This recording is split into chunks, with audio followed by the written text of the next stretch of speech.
What's going on, guys? It's me, Zach here. This is going to be another fantasy football video. This one I'm going to go over, or not really go over, I'm just going to be doing a 10-team PPR salary cap or auction mock draft. One of my larger, in fact, the largest money league I'm in is in this format. The draft's tomorrow, so I figured I'd do another mock draft, and I figured why not record it and show you guys how I go about things. So I figured I've done so many videos talking about it, you might as well sort of show you how I do it in real time, and then it'd be really cool or fun if you guys wanted to grade my draft at the end, and then I'll compare this one to how I end up actually drafting tomorrow, so you guys can take a look at all that. But yeah, so it looks like we will be the ninth team to nominate a player. Nomination order really doesn't matter a whole lot, but it's definitely something you should take a look at. Um, no reason to really stress or worry about that at all, though. Um, I have found that especially in 10-team leagues, I do tend to very heavily prioritize getting one of those top tier tight ends as well as trying to get a top three running back. Most notably Jonathan Taylor. I really am trying to leave a lot of my drafts with him. Um, yeah, I think especially in a 10-team league, in a smaller league, getting one of these top tier tight ends in Andrews or Kelsey gives you a huge positional advantage because you're more able to get two or three really good running backs and receivers in a smaller league, but it's still next to impossible to get a really good tight end. So I think that's a reason why I really do prioritize getting those guys, especially in smaller leagues. So you'll see that I'm definitely willing to overpay for Kelsey specifically. I've got him ranked as my tight end one, and he even is a little bit cheaper. I guess I hadn't touched on that already. This draft is going to be done on ESPN, so obviously any values you see will be different depending on your league format and your platform, but in general, the strategies applied should be the same. I'm definitely going to make an effort to be engaged in bidding on every player that shows up, whether or not I actually want them at what their pre-draft value is shown as, because you never know when a player is going to go for 60% of what he's supposed to go for. Um, it does suck a little bit doing these mocks because you end up with a couple people that are on auto in general. We do have 10 people filling out this, but yeah, as you can see, there are two teams that it looks like are already on auto, and that does sort of, especially earlier on in the draft, it does make it a little bit harder to see players go for drastically underpriced values because then you'll see that the computer will make sure that that doesn't happen. But with that, we see that Jonathan Taylor was the first player nominated. I'm going to be very involved here. His pre-draft value is listed as $61, but I personally think he's worth paying 65 to 74 in a 10-team league. To me, he's just a clear-cut running back one this season.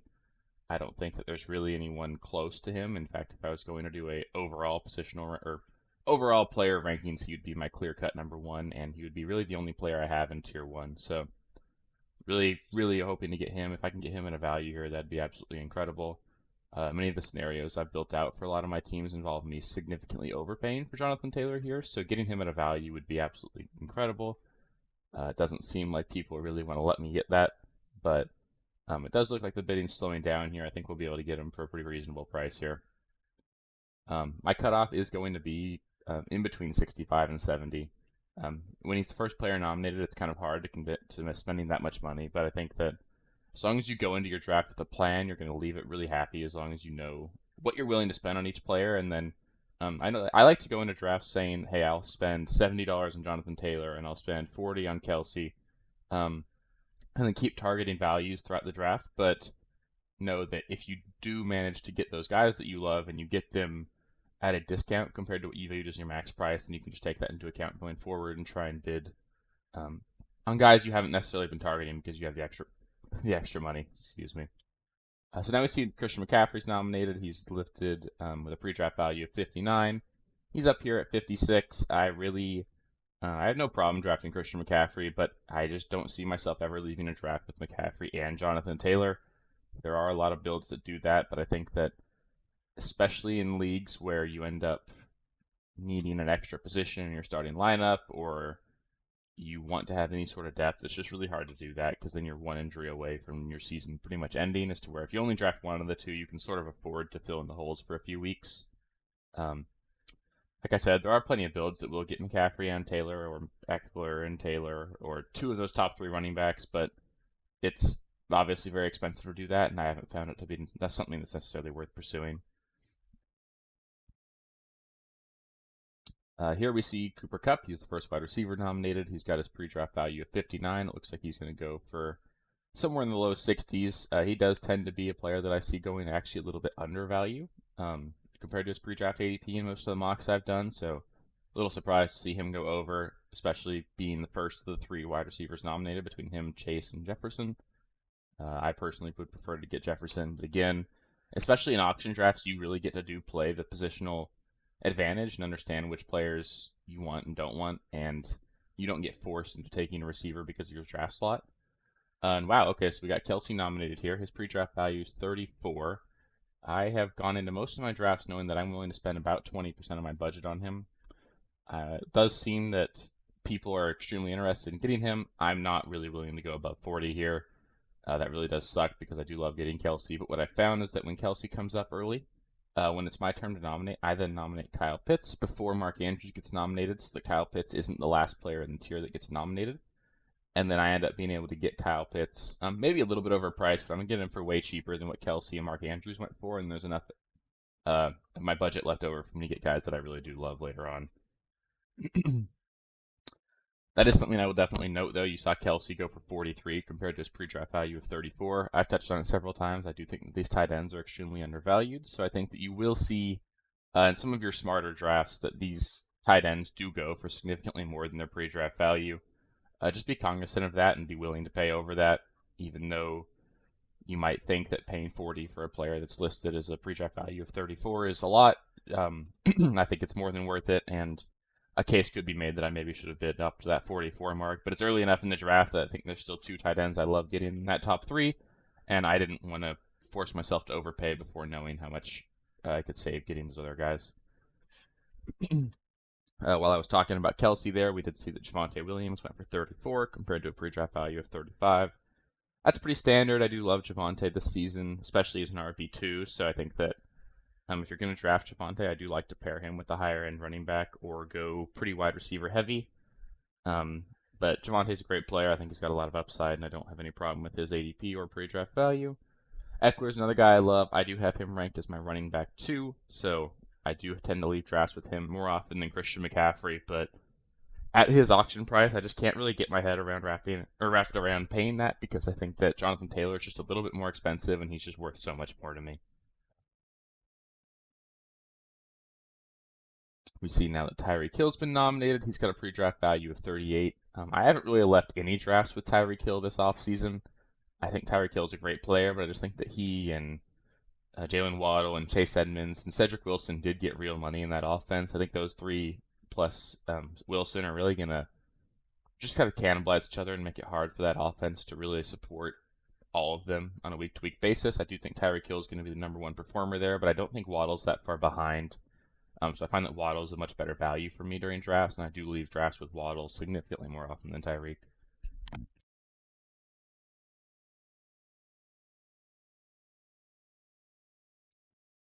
Now we see Derrick Henry's been nominated. He's got his pre-draft value of 52. This is another player that I've seen with a pretty wide range of outcomes compared to his pre-draft value in terms of what he ends up going for. In some leagues, you have a majority of the owners who are scared and they don't want to pay for him. But in other leagues, they view him as their high-end, maybe RB3 even, and they think that he's worth over that.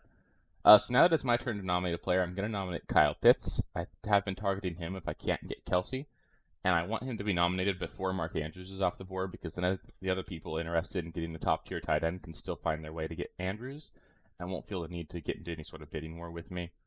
I find that I'm willing to pay up to about 15% of my budget for Kyle Pitts, and he only costs, you can see, 10.5% at $21 here. It does feel bad if you get up to that $30 range, but I think he's more than worth it, and I almost never had to go up there. So I do find myself leaving my drafts almost always with Kyle Pitts if I don't get Kelsey. That's awesome. We got Kyle Pitts at his pre-draft value. That's really going to help us with a lot of money going down the line. I'm really excited about that. I think that in most of my drafts, I leave with Jonathan Taylor and a bunch of receivers you see going in rounds 4s, 5, and 6, and then maybe a later running back 2 and like Chase Edmonds or something. So I sort of end up with a hero RB build pretty consistently, but in the drafts where I do get Kyle Pitts instead of Kelsey, I find a way to find myself getting another higher end or mid-tier RB2 rather than getting Edmonds later. I do like that build quite a bit.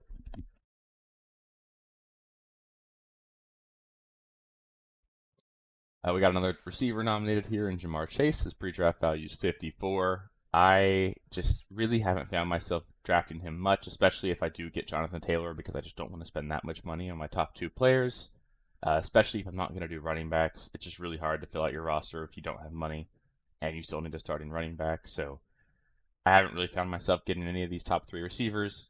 Obviously, if any of them go at a crazy enough value, you have to be interested in all of them. They're all great players, but once they get into that 25% of your budget range, it's just way too steep for me, and I can't do it.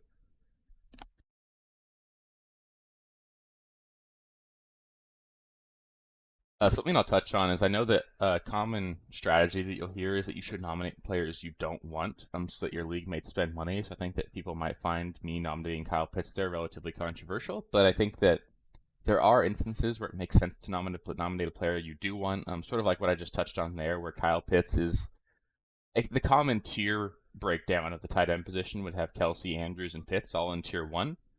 And I don't want Pitts to be the last one of those three nominated if I do want him more than the other two at value, because then you find yourself in a bidding war. So I think that if you find yourself really high on a player in a tier and you see that there's only two players left in that tier, I love nominating the player you do want, because then you can get him before he's the last player in that tier and there's a bidding war on him.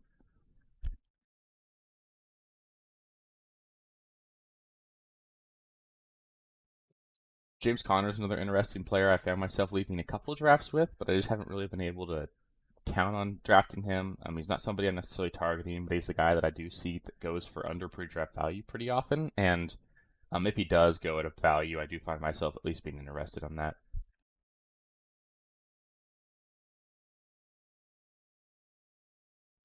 Najee Harris is another guy that I really haven't left any drafts with this offseason.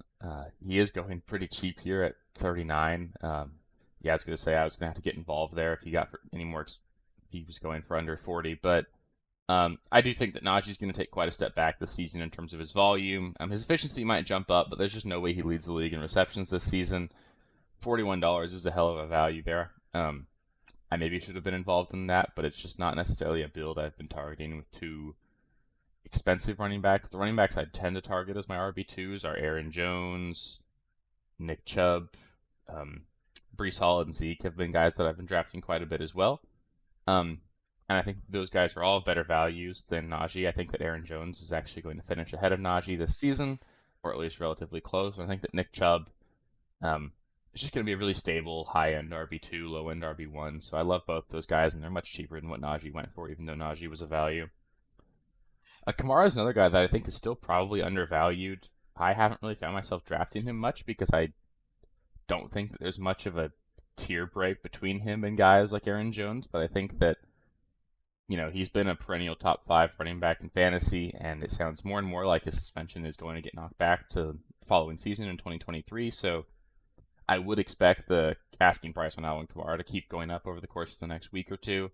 So if you like Kamara, I think you can pretty confidently draft him, and if you really want to, go ahead and draft Mark Ingram in the end. Wow, it looks like Devo is going to go pretty cheap here. He's at 32 compared to a pre-draft value of 44. If any of you have watched my rankings, I have him ranked outside of my top 15 at the position. So even though he's going as a really crazy value here, I just don't. I wouldn't even pay 15% of my budget here, and he's going for 16 and a half right now. So as much of a value as that is, I'm just personally out on Devo, so it's just not something that I've been drafting at all. Dalvin Cook is a player I found myself leaving some drafts with. He is pretty expensive, but I do think that there is a legitimate opportunity for him to lead the league in fantasy points this season at the running back position. He's been a high-end producer like that before, and this new Vikings offense could certainly be far more explosive than we've seen in the past. But he's only a guy that I've been getting if I get him at a value or if I miss out on Jonathan Taylor. Uh, I'm not willing to pay necessarily pre-draft value for him after having spent all the money I've spent so far on Taylor and Pitts. CeeDee Lamb is another guy I love, but again, I just haven't found myself leaving these drafts with any of these high-end receivers just because of how expensive they are compared to guys I can get later that I think are very capable of putting up similar numbers this season. I think Mike Williams and CeeDee Lamb are pretty close in my rankings, and Mike Williams is half the price compared on pre-draft value. CeeDee Lamb at 32 is too cheap though. I am interested in around that 34 range. I doubt I'll get him at 34 here, but if I do, I'll be very happy about it, especially because I saved money on Kyle Pitts. That's awesome. I have really rarely left drafts with CeeDee Lamb this season, but I think that it's just important to go into a draft with a list of players you do like, and just like I said, have a somewhat loose set of numbers in terms of how much you're willing to pay for each player, what your max bid's going to be. Most of my drafts I go into, I sort of intend to leave the draft with Jonathan Taylor and Travis Kelce. That's sort of how I'm trying to start. But as you can see, I saved that money by getting Kyle Pitts instead of Kelce. So then I'm okay drafting CeeDee Lamb instead of Mike Williams or something later because it's going to be about the same total cost of my first three players there. But I know that I have the extra money left over from Kelce, and it's just important to keep that in mind as you're going forward.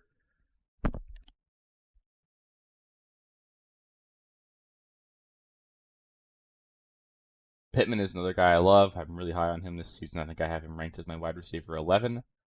He's going to have a really great year. I just can't see myself nominating him there or paying for him there once he immediately after paying all that money for CeeDee Lamb. So now we're into the point in the draft where there isn't necessarily a player I'm targeting. It's towards the end of a tier. So now I am going to nominate players I'm just not interested in. Devontae Adams is a player I haven't left any drafts with this season.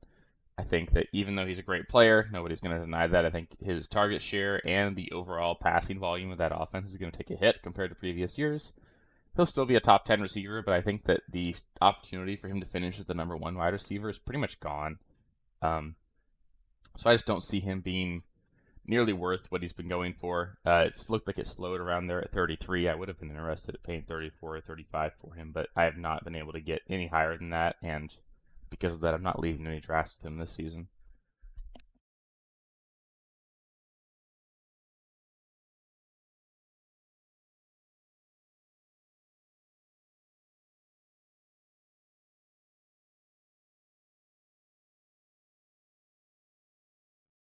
So as you guys are watching this, if there's any questions you guys have about how I'm going about this, if you got any player questions that you have comparing different players, their values, do feel free to ask me in the comments. I'm really happy to get back to you guys. I know this weekend's a really big weekend for a lot of people on drafts, so really just trying to be as helpful as I can. So if you got any questions, any comments, whatever you want, ask me. I'll get back to you. I do a pretty good job getting back quickly. So yeah, just really looking forward to drafts this season.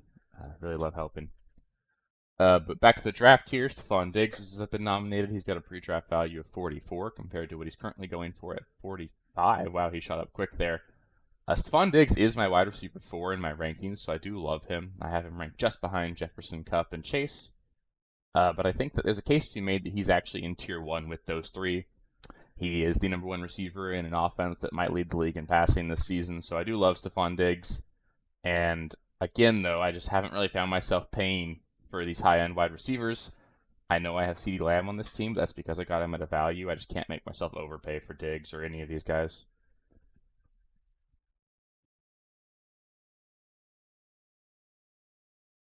So while you are doing your draft, I think it's really important to take a look at the budgets you see for each of these teams, and just note where you're sort of standing. So as you can see, I have a max budget of or maximum offer of 71 compared to these values for the rest of my team, the league. So I currently have the third lowest maximum bid. So that's sort of a good way to gauge how much purchasing power you have during your draft and see how much you can bully guys. I would expect a lot of players to go off the board here pretty soon that get overpaid for because it seems like many of these guys have been waited on. Um, and I do love Joe Mixon. I think that he's a really good value, but I think that if I pay for him, having not already paid for CeeDee Lamb, it's going to make it really hard for me to fill out my roster going forward.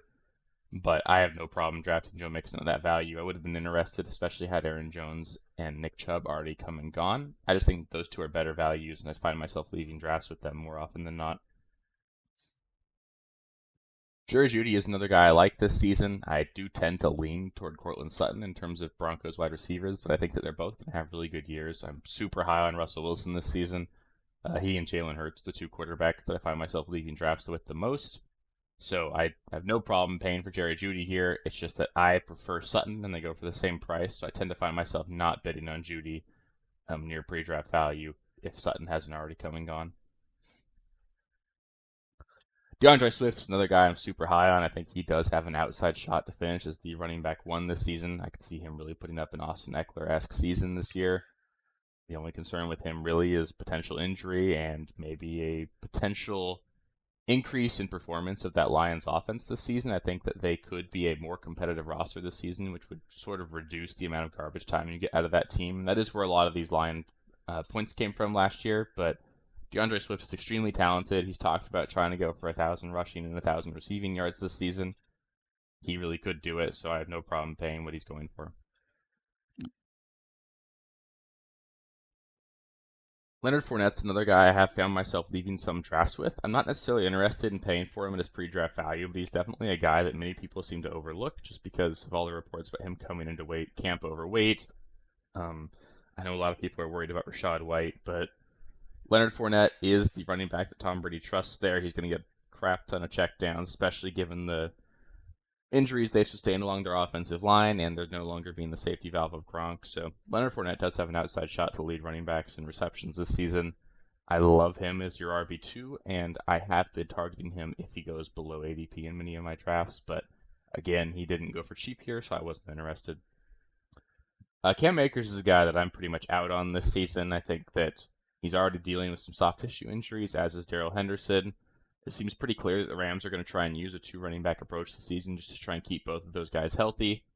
I would much rather draft Darrell Henderson very late in drafts for $1 or two than spend 26 to 30 on Cam Akers.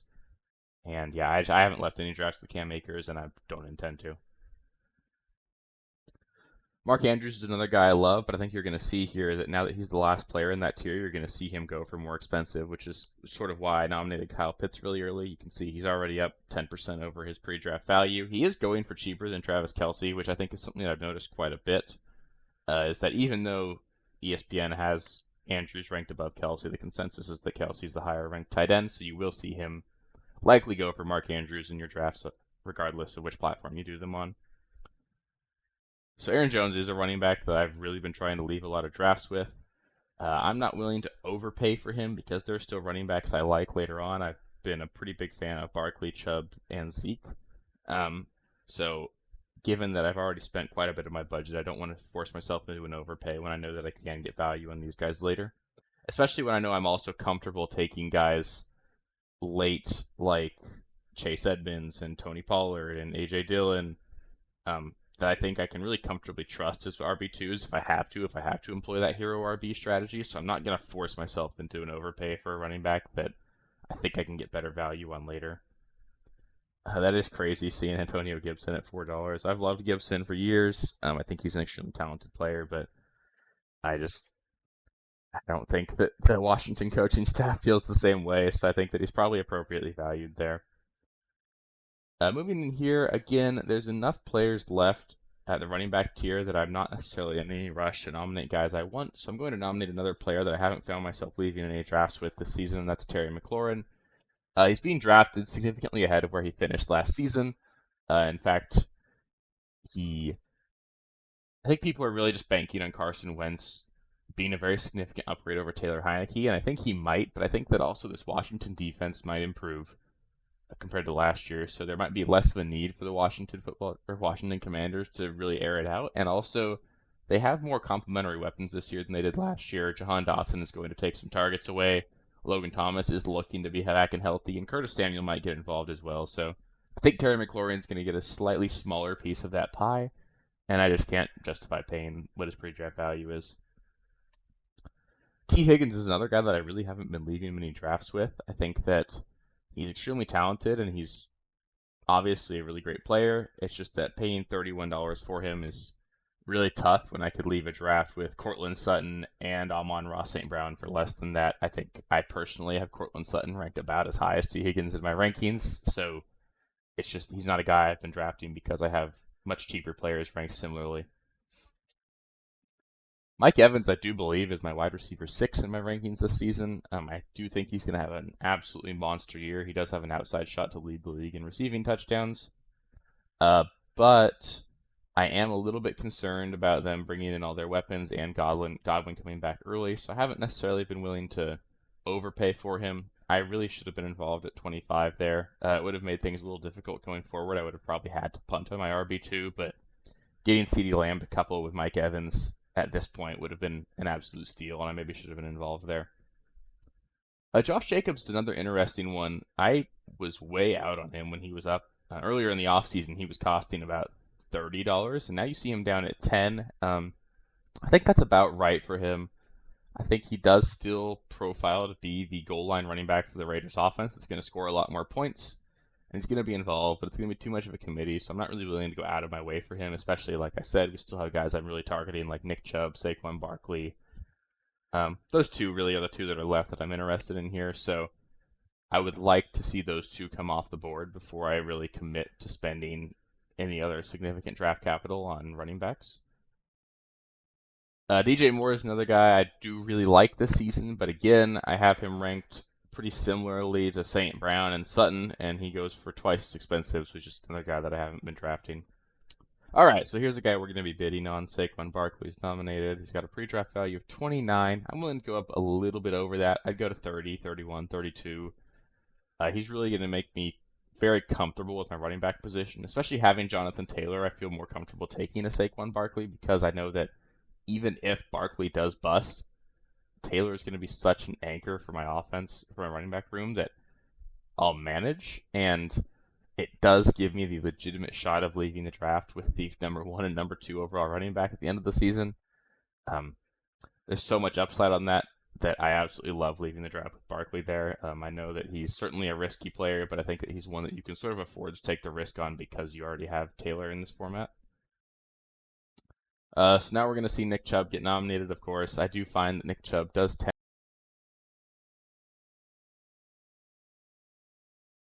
tends to be the better value compared to compared to Barkley, and as you're going to see, he's going to go for 23. That really does suck. I would have much preferred to get Chubb at 23 than Barkley, but you never really know what's going to happen after.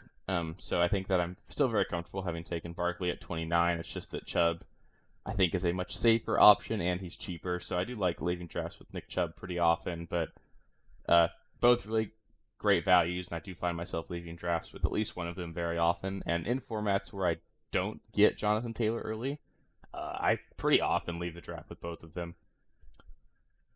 So again, now we've got AJ Brown nominated here. I'm super excited about Jalen Hurts this season, but I just can't justify overpaying for AJ Brown. I think there's just not going to be enough volume in that passing offense to really support him, Smith, and Goddard on a regular basis. So I don't really want to leave the draft with Brown as my wide receiver 1. And at the amount you have to pay for him, you're basically paying for him to be your low-end wide receiver 1. Montgomery's another guy that I have been leading drafts with none of this season. I think that Khalil Herbert's going to be far more involved than we've seen in years past, and if David Montgomery doesn't have the lion's share of the volume in that offense, he's just not efficient enough, and that offense isn't good enough for him to pay off at his ADP. So I'm absolutely avoiding David Montgomery this season.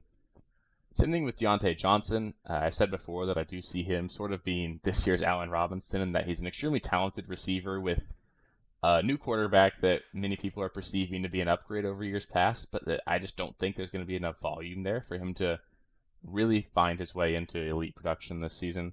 So I'm out on him. Alrighty, so now we're getting into that point of the draft where I'm really starting to look and targeting these wide receivers. I especially targeting Williams, Sutton, St. Brown, Mooney, Gabe Davis. So I'm going to nominate some similarly tiered players that I'm not trying to leave the draft with, so that the people also interested in this tier of wide receiver can lose some money before those guys come up. Again, I have no problem drafting Jalen Waddle. I just think that he's going to take a slight step back from last season. I think that there's no real world where he steps forward in terms of his reception production. So I think that maybe he gets used as a downfield threat a little bit more, but I have a hard time seeing him outproduce what he did last year, which was great. But again, paying 10% of your budget for him is just hard for me, especially when I think his touchdown upside is going to be capped. So Mike Williams is a guy that I've been super excited about leaving drafts with this season.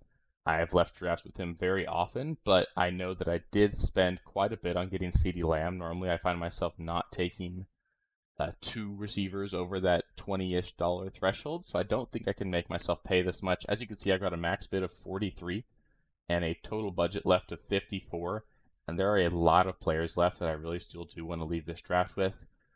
I will note that I'm going to obviously be spending $1 on my kicker and defense, and on each of these 7 bench spots, I'd like to sort of budget $2. So that's $16 left that I'm giving to those 9 spots. So now I've got a quarterback, a wide receiver, and a flex spot that I've got to fill for $38.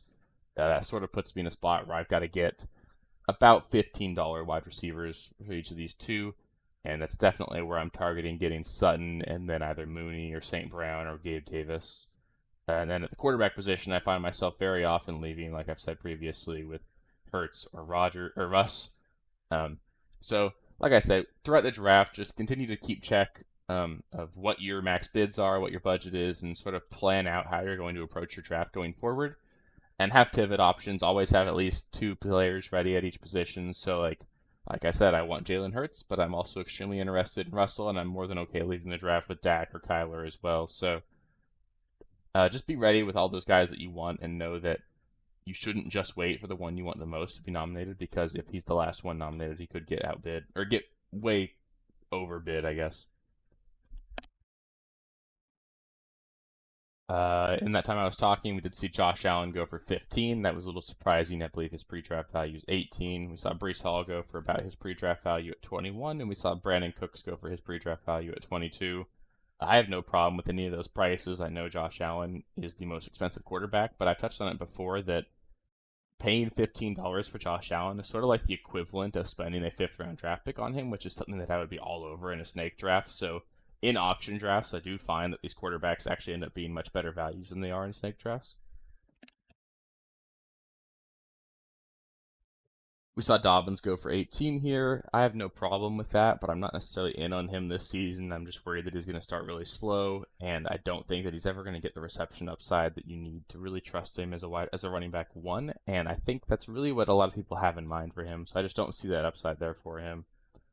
Zeke's another guy that I found myself leaving drafts with relatively often. I sort of put him in the same tier as Nick Chubb, and that you can really just count on them to be low end running back 1s, high end running back 2s, and that's really, you're not going to get any better than that just because Chubb doesn't catch the ball and Zeke's clearly going to slow down from an efficiency standpoint. So I'm not all that interested in overpaying for either of those guys, but in drafts where I find myself missing out on Barkley and Chubb, I have found myself getting Zeke at a bit cheaper and then being able to overspend on some receivers later.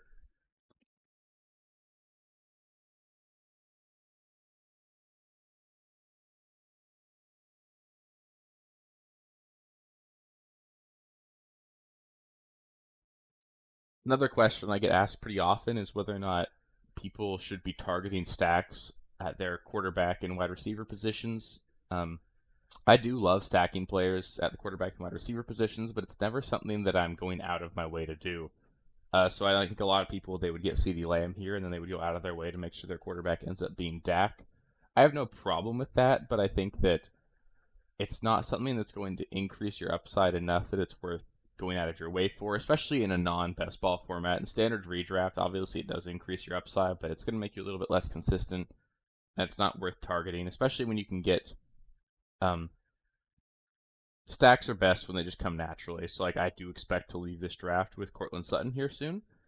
And in fact, now we're getting to that point in this wide receiver tier where there's pretty much only guys I want left other than Godwin. So I'm going to start nominating the guys I do want because I want to be confident I can leave my draft with them. Another guy I'm sure I'm going to be leaving my draft with here is Allen Robinson because I love him. I have him ranked as my wide receiver 11, I believe, compared to consensus ADP of like 27. So I've been leaving pretty much every draft with Allen Robinson this season.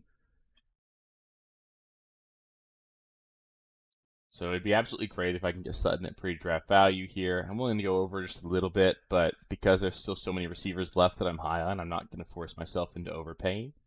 This is sort of what I was talking about with the natural stack. I have, in general, been targeting Russ or Hurts. I still have no problem taking Hurts. It doesn't change my opinion between the two, but I think that if I can get Russ at that very cheap price, if I think he just goes for $3, which is absolutely crazy. Yeah, he's a $3 option.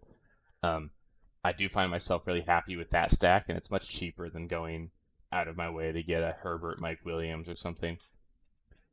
Travis Etienne is another guy I'm really high on this season. I think he's going to have a lot of really consistent production because of the passing volume he's going to get. So I think that Etienne's a really nice, safe RB2 option for the people that end up waiting on their second running back. If you still want to get some upside there, I've got no problem paying pre-draft value for him. In fact, I've had some drafts where I've sort of forced myself to overpay because I've waited and didn't get the Zeke, Chubb, or Barkley. Justin Herbert for $10 is also something I'm more than willing to pay. I think that you're going to find that the amount that quarterbacks go for in your auction drafts is going to vary quite a bit depending on just which leagues you're in. There will be leagues where people pay $15 more for like every quarterback because they, for whatever reason, value the quarterback position too much. I have no problem letting your league mates do that and then just waiting and taking the Kirk Cousins and Trey Lance for a dollar each later. So I have found myself doing that sometimes, but in most drafts where they do tend to go closer to their pre-draft value, then almost all of the high-end quarterbacks end up actually being values for me, and then I have no problem leaving the draft with any of them.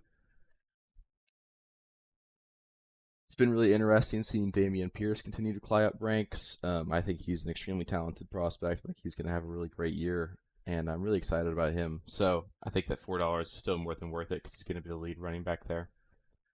So Amon-Ra St. Brown is another guy I have ranked significantly ahead of ADP. I'm willing to pay just slightly over pre-draft value for him because, like I said, there's still plenty of receivers left that I have ranked above ADP, like a Darnell Mooney, like a Gabe Davis, like an Allen Robinson. And paying that 14 there does scare me a little bit with knowing that I do really intend to leave my draft with Allen Robinson because I have been in plenty of drafts where he gets significantly overpriced and he ends up going for like $15. So I've sort of put myself in a spot where that might not work out for me, but I think that looking around, most of the people in this draft really don't have the money to do that. So I'm not super worried about it, and I think it's going to be totally okay. But it just means that at this point, I don't really want to bid on any of these guys unless they go cheap because I really do want to get Allen Robinson and then have some money left over to still get my quarterback.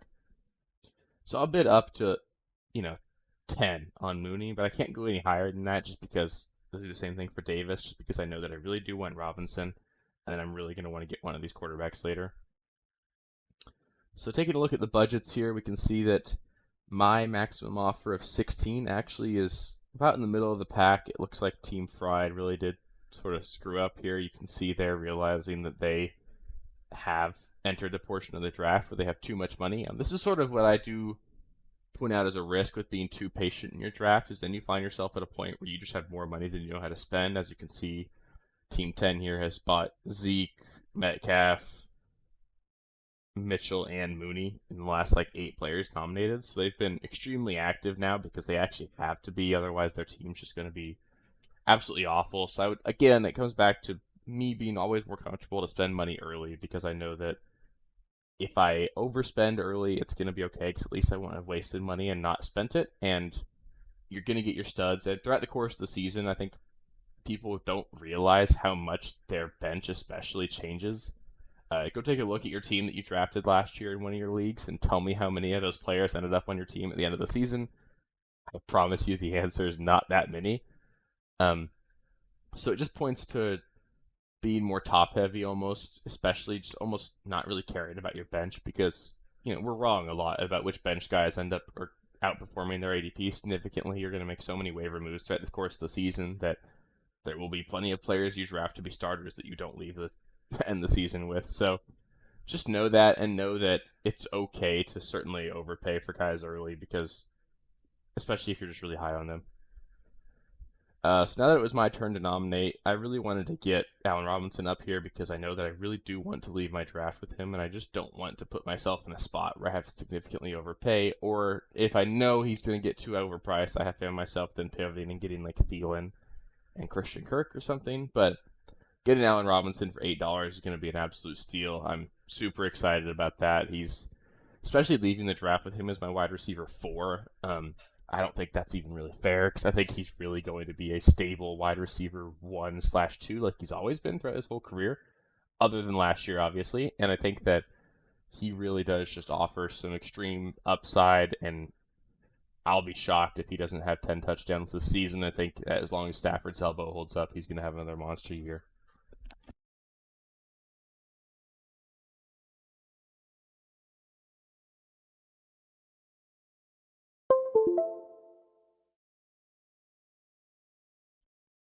The but we just saw Lamar Jackson go for 8. I think we're really going to start getting into a string of quarterbacks being nominated here. I'm sure Kyler will be up pretty soon. I have seen many times George Kittle get overpriced because he ends up being sort of the last tight end that gets nominated in this tier. Some people lump Schultz in with Kittle there, and that's why you'll see Schultz end up being relatively overpriced in some auction drafts. But I actually like Schultz quite a bit. I've been leaving drafts with him pretty often. All right, so now we've got Jalen Hurts nominated. I'm super high on Hurts. I'm willing to overpay, even up to 7.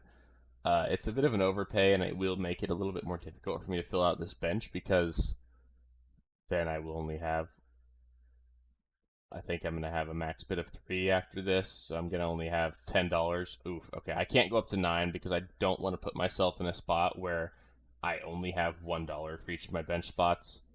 I'd be willing to do that if Russ wasn't still available, but I'm super high on Russ, and I know that I'm going to get him here. I'd also be okay getting Kyler as well. There's plenty of quarterbacks left, so I don't want to force myself to overpay and pigeonhole myself into only having $1 for each bench player. There's a pretty huge difference between having $2 and 1 for your bench players. If you have 1, it basically becomes a snake draft where your pick can get stolen, as to where if you have 2, it's a snake draft where you get to steal other people's picks if you want. So there's a pretty big difference, and I love giving myself at least $2 for a few of my bench spots just so I can make sure I get those guys that I do want. It's been interesting to see Clyde Edwards-Hilaire's value spike back up a little bit. For the last couple of weeks, he's been about a $5 value, but now you're seeing him with a pre-draft value of 10. He did go for a bit under that, and I think that 10's about right for him. I think he's going to be a low-end RB2, high-end RB3 this season. I just don't think he's going to have the explosiveness or the upside that people thought he was ever going to have when he got drafted, but that's not what you're drafting him to be at this point. You're drafting him to be a nice, stable flex play that when you need him and just be there, and I think he's going to be more than worth drafting. Singletary, however, I am pretty much out on. I just don't think he's going to be splitting first and second down work with Zach Moss, it sounds like, and James Cook's going to be the clear third down back, so I just don't see him really contributing to anything there. Amari Cooper for $6 is certainly interesting, but I think that you're really going to have to wait too long for him to really have any sort of breakout weeks, and that's dependent on Watson being good when he comes back, which is a pretty big if in itself as well. So I have been, again, sort of passing on Cooper. I'm much higher on guys like Christian Kirk, Adam Thielen, and Bateman, who all go for the same amount. So when there's so many players that cost the same amount that you can get, and you have ranked significantly higher, it's just hard for me to draft other guys there. Miles Sanders is another guy that I was really high on coming into this offseason. I really did think this was going to be the year for him, but more and more I'm just worried. He's missed a lot of practice with a hamstring injury. Kenneth Gainwell looks good. Boston Scott's not going away. I think it's going to be frustrating to own Miles Sanders again this season, but I really do hope that he gets to be utilized the way he should be because he is an extremely talented runner and definitely has the upside to be elite if given the opportunity. So I'm okay taking Miles Sanders if he's your RB3, but I just don't want to count on him as an RB2. Michael Thomas is another guy I've been pretty much out on. We haven't seen him play football in a couple of years, and he's already dealing with a bit of a hamstring thing, and I quote. It's going to be really hard for him to stay on the field for the whole 17 games, I think. I'd much rather take Chris Olave and see what we can do with that. Alright, so now that it's my turn to nominate a player, I'm going to nominate Russ now that we get into that tier of $3 quarterbacks. There'd be no reason for anybody to significantly overpay for him because everybody believes he's about the same value as Rodgers and Brady and Dak and Burrow. So I expect to be able to get him for this $3 mark, and it's going to make me feel really comfortable with the amount of money I have to fill out my bench. And it does give me that sort of natural stack with Sutton, which I do love. I do think Russ has got a real opportunity to win his first MVP this season. I'd be shocked if he ends the season without at least getting a vote. He's finally gonna be let free. He's gonna get to cook, and I'm really excited to watch Russ this season. So I'm super excited about him. Maybe there's a little bit biased because I've been a Seahawks fan my whole life, but I love Russ. He's gonna have a really awesome year this year.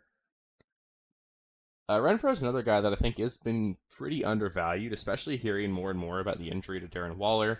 Darren Waller, for those of you who haven't really been paying much attention, has only practiced, I think, once in all of training camp this season. So Renfro really might slot in as their number 2 target this whole season. And if Hunter Renfro's left in man coverage with Devontae Adams on the other side, Renfro's going to absolutely eat. I think Renfro's going to be a really nice wide receiver 3/flex every week, and I'm more than happy to have him on my roster. It just didn't work out in this build, but still pretty happy about what we have going so far. Taking a look at our roster, I think so. We've got a max bid of 7 left. We do have $14. You know, we're going to be spending 1 on our kicker and defense, so we have $2 for each of our bench players going forward. So that worked out really well. There are some guys that I am going to be willing to pay over 2 for.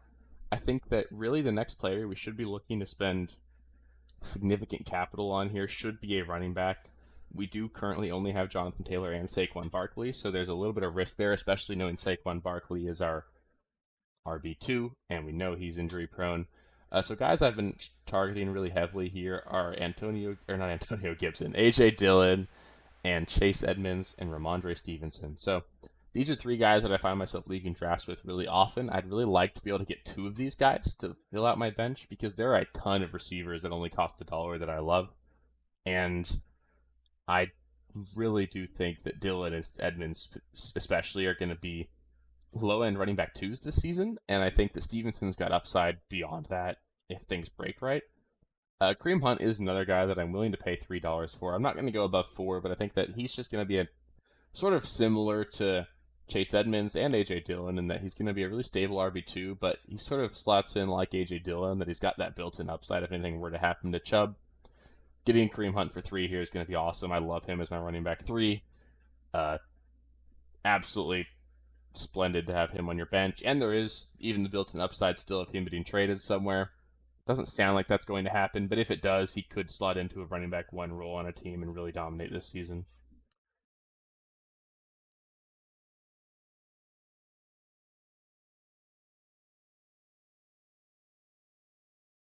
Yeah, as we get into this point in the draft, there are a lot of guys that at this point you're going to see, especially when you have more people that aren't on auto pick, you're going to see some guys go for significantly above their pre-draft value because people will realize that they have money left and nothing left to spend it on. So if we weren't on auto right now, we would see Team Fried, Team Tenny over here, probably be buying Thielen and just forcing his way into buying these players because there'd be no reason for him not to. He's got the capital to do so, and it's just a waste of that capital to not force himself to spend it. So do note that what we're seeing here is a bit different than what we'd be seeing in an actual draft where everybody's there, but up to this point, everything's gone pretty chalk, or as chalk as an auction draft can be. Bateman's another guy I'm really high on, but as I've said already, I do have 4 receivers I'm really comfortable with at this point, and I think I should get at least a 4th running back before I really target spending extra capital on a receiver. Receivers in this range that I do like, I'm really high on. I like Bateman and Thielen a lot. I like Christian Kirk quite a bit, but then when we get into those cheaper guys, I have left a lot of drafts with Allen Lazard and Hopkins. Hopkins for $2 to me is just an absolute steal. He's $2, so you're not drafting him to need him, and there is a legitimate shot of him finishing the season over the next final 10 weeks as a wide receiver 1 over those 10 weeks. And if he does that, like, you got him for free, and if you're not going to need him for those first 6 weeks, and he could just literally win you your league because you got him and you were willing to hold him for those 6 weeks. So drafting DeAndre Hopkins is something I've been doing quite often. I love leaving drafts with him, especially as a wide receiver 5, because I know that if he's worthless, it's fine. I don't need him, and if he's awesome, then good lord, is my team going to go nuclear? That's awesome too. We got AJ Dillon for $3. He's another guy that if you look at my auction values video, I talk about how compared to his ADP in the auction, he goes for significantly cheaper than he should. Per his ADP, Dillon should be about a $10 player, and you can get him for $2, $3 in auction drafts right now on ESPN, and to me, that's just a screaming value. So I love leaving drafts with Dillon. It's something I've been doing as often as I can, and I really think Dillon's going to have a monster year this season. And I'm now really comfortable with my running back room. I've got Taylor along with Dillon and Hunt, who I feel really confident in where I expect them to finish this season. And then I've got the lottery ticket of Saquon Barkley offering me the potential upside of a league winner at that position. Dallas Goedert, he's a really talented tight end. He's been nominated here. He went for $3. It looks like he sort of falls into that tight end dead zone I've talked about, where you're gonna pay more than a dollar for him, and I don't think he's really worth that because I don't think he's gonna contribute any more than a Cole Kmet or a Gerald Everett will for you. So it's not the kind of player I've been leaving my draft with, but he doesn't cost enough that I'm gonna tell you not to do that. I think that if you actually do have any sort of confidence in him being dominant, more than okay with you paying for him. As much as I do like Ramondre Stevenson, I do have a max bid of $3 right now, and I have my four running backs, and like I talked about earlier, I really do want to leave my draft with Hopkins and Lazard if possible. Getting both those guys is going to be hard. It's going to require that I do get them each for that $2 value, and that's tough to count on. But I think that I don't need another running back at the moment, and there are still some $1 running backs that I'm okay with. Uh, I guess really the running back I meant when I said $1 is Naheem Hines. I like to get Naheem Hines, especially in the formats where I get Jonathan Taylor. It does go against what I tend to recommend in terms of not drafting your own running back backups. The argument against not doing that is because if your starter gets hurt, then you're at best breaking even. So that player drafting your own handcuff can't ever really make your team better. But I think that Hines is unique enough in that he's going to have some flex value on weeks because I think that they're really going to target him in the passing game. A world does exist where he's sort of their de facto slot receiver this season, as well as their backup running back. They've made it pretty clear that if Taylor's not active, Hines is the running back that's going to be on the field with the starters the whole time. And their head coach has made it pretty clear that he doesn't want to be as ground and pound heavy as they've been in the past. He thinks that a more balanced and pass heavy approach is the key to winning championships. And I agree with him, and I really do like what he had to say there. Uh, so I think that you're really going to see a lot more involvement just with their overall passing game. So I think that Naheem Hines does have some nice upside here. Elijah Moore is another player I've been leaving drafts with pretty often. Obviously, it doesn't work out in this draft because I don't have the money to do it, but I think he does have legitimate, just superstar upside from an NFL standpoint. I get it. He's a Jet. The Jets suck. They're going to continue to suck, but Elijah Moore is really talented, and I think he does have a shot to be really fantasy relevant this season if things go right.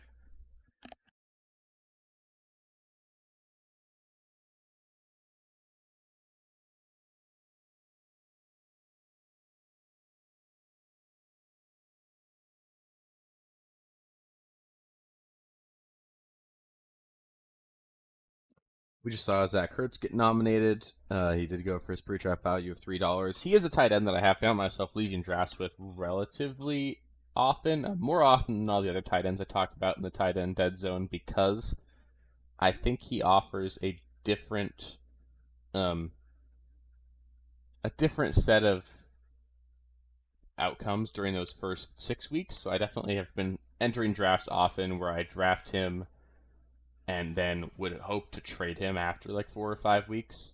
Right here, I was trying to sneak Naheem Hines by for a dollar. I didn't think I was going to be able to get Hopkins or Allen Lazard for a dollar, and I don't want to pay three for them. So I tried to get Naheem Hines up here to see if I could sneak him by for a dollar. Looks like Team 2 is not going to let that happen, which sucks, but I didn't want to force myself into paying three for Hopkins or Lazard because I want to get them both, and that means I need somebody else to nominate them. So, uh, I suppose I could have always just nominated Hopkins or Lazard with a starting bid of two, so you could do that as well, but I didn't want to waste a nomination like that. I wanted to try and get a player for a dollar, so that's why I tried that. You'll see that it doesn't work. There's just little bits of strategy that you can do towards the tail end of your draft when you get down to being this poor. But every dollar, every little maneuver you make could matter. It is really crazy to see Antonio Gibson still here. I do think that that $4 value, Antonio Gibson really does have an opportunity to be. I don't want to say a steal because I'm really scared about him just not being involved, but he's so talented with the ball in his hands. I think that he's clearly the best running back in their backfield, and they're just being stubborn. And I get it, he had some fumbling problems, and they really don't like that, but I think that talent will win out by the end of the season. So I think that for $4, if you can get Gibson as your running back 4 or 5, there's going to be some very legitimate upside with him. And I think that, I mean, if you at this point you're not paying enough for him that it's going to kill you. When he was $20, $30, yeah, I get it. It's not worth the risk. But now that he's this cheap, I think there are going to be a lot of drafts where he's going to end up on my team, and I think that there really is a world where he ends up being a league winner, and just he's been left for dead, and I don't think that's fair.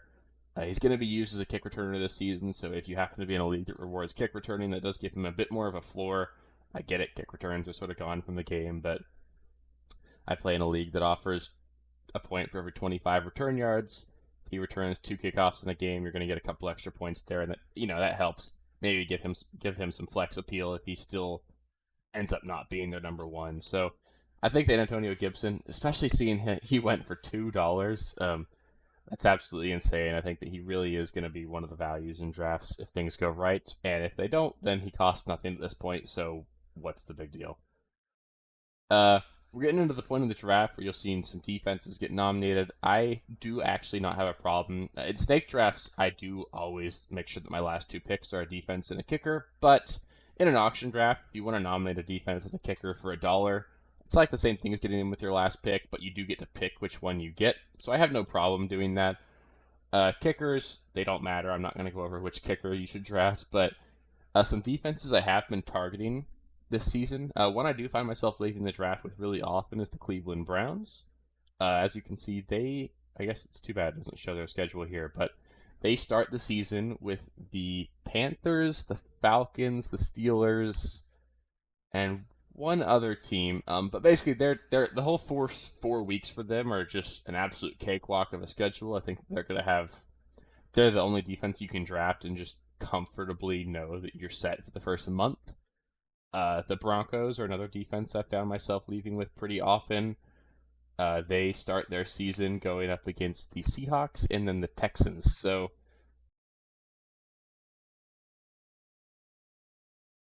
I have no problem drafting the Broncos as well. So now that it's our turn to nominate, I think I will actually do that. I'm going to nominate the Browns defense. I'll take them for $1, and then I just know that I can go the whole first month without even looking at a new defense. That does give you some increased flexibility on waivers, especially early on in the season, which is extremely important. You'll find that most of the really key good players that you find on waivers for the course of the season are players that get picked up in the first few weeks, because that's when we go from not knowing the most to getting the most information really quickly. Key example of that last year was Elijah Mitchell. The year before, I could use James Robinson as an example of a player who went undrafted and got picked up off waivers and ended up being a league winner. So it's really important to give yourself that flexibility on waivers during the first 4 or 5 weeks of the season, and drafting a defense that you can keep for a few weeks like that is a nice little cute way to do that. So I've been loving doing that. This is definitely the point of the draft where I think a lot of people start to get bored doing auction drafts, and I think that that's sort of a mistake because there's still plenty of good players left that I think have a lot of upside. Um, Obviously, there's still Lazard and Hopkins here, who I love. I think Ayuk's got a legitimate shot to break out this season. I love Olave as well. Robert Woods going to be the number one receiver for the Titans, so there's plenty of players left at the wide receiver position that have a ton of upside. And at the running back position, still, there's guys I don't hate. Melvin Gordon's going to be extremely useful as a nice handcuff to Javonte Williams. James Cook has some very real upside. I'm not necessarily projecting that to pan out, but he really could be a steal. Alexander Madison is perennial handcuff, great backup for Dalvin Cook. At tight end, this is where I really start liking taking some dart throws. So Cole Kmet for $1, follow that up with Gerald Everett for $1. I'd love doing that.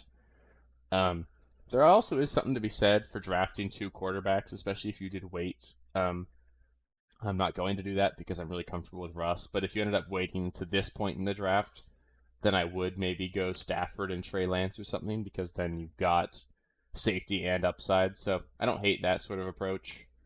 At this point, though, we are just waiting. Would like to see Lazard and Hopkins get nominated. I want to see if I can snag both of those guys. And then we'll fill that out with 2 more $1 players and a kicker. Yeah, so we are certainly winding down here to this point in the draft. But like I've said already, it's the point in the draft where I think a lot of people get bored and sort of stop paying attention. They'll just nominate the highest player, and I think this is sort of the point in the draft where you can sort of really make a huge difference, because there's a lot of players here that people aren't interested in or maybe don't know as much about, and you can get them all for $1, and there's a pretty huge difference between the teams that draft well here and the teams that don't. But obviously, I get it. It gets boring seeing a defense and kicker get nominated over and over. That's another part that sucks that we're at this point with so many people in auto pick, because the auto pick is just going to be filling out teams' rosters as much as it can. So that's why they're nominating defenses here. So that is a little unfortunate. But I would expect to not see defenses nominated this early in your standard auction draft.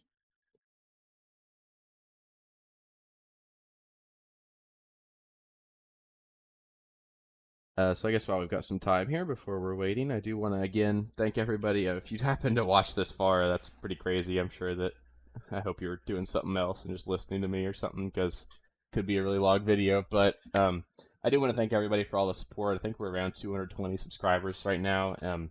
That's absolutely crazy. I had no idea that we were going to get this much support, so that's really awesome. The website is also up. The tight end rankings are in there now. I'll be adding in the running back, wide receiver, and quarterback rankings hopefully by the end of the weekend. And I should be adding auction values up to those players as well. So for all those of you who are doing drafts, either next week or next weekend or the week before the draft, the actual kickoff of the season, that should be up there to help you guys. So do want to thank you guys again. If you are actually new to the channel, I would first like to thank you for showing up. I do appreciate you finding me and hope that I have been helpful here. If you do like the video, please do give it a thumbs up. It really does help with the algorithm. And if you want more videos like this, please do click subscribe, click the bell so you get notifications. I do put up at least 3 videos a week. This one's sort of a bonus one just because I know it's draft weekend and I really wanted to get something out there to help you guys. But I really enjoyed doing all this for you people, and it's just a hell of a lot of fun. And hopefully it helps you guys as much as it helps me have fun. So another receiver I have been really high on for $1 is Devontae Parker.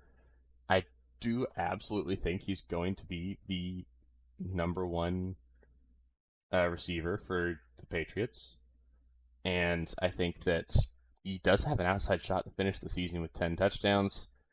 And I really just think that he's shown that he has elite upside before, and I really like the talent, and I'm just really happy with leaving as many drafts as I can with him, especially in drafts where I find myself having to actually pay $1 for players. That is really exciting, though. We're seeing now that most people have a max bid of 1. We see that Team Fried here, it's a pretty prime example of being a team that waited too long to spend money. This is what I talk about in terms of how the patient approach can go wrong. Obviously, there's a lot of okay players here, but there's just not enough that nobody's scared of this team beating them and winning the championship. And I mean, they left $46 on the board. That's really tough to win your league with. And there's going to be somebody in almost every draft that has this problem. So be cognizant of that and don't be that person, because it really makes it hard to dig yourself out of that hole.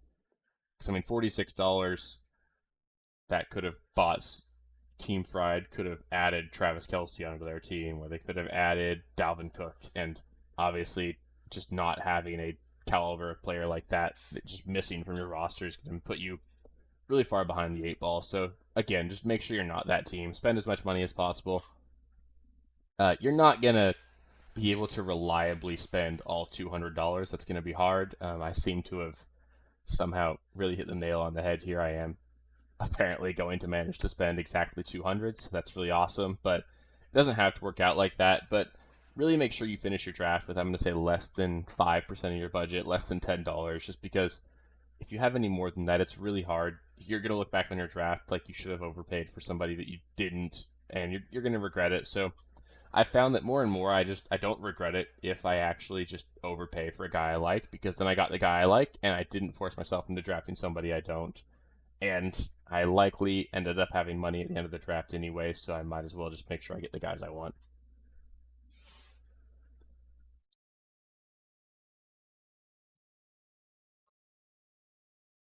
So yeah, now we're just waiting for my turn to nominate. Looks like I'll be up in 2 nominations. I'll nominate a kicker.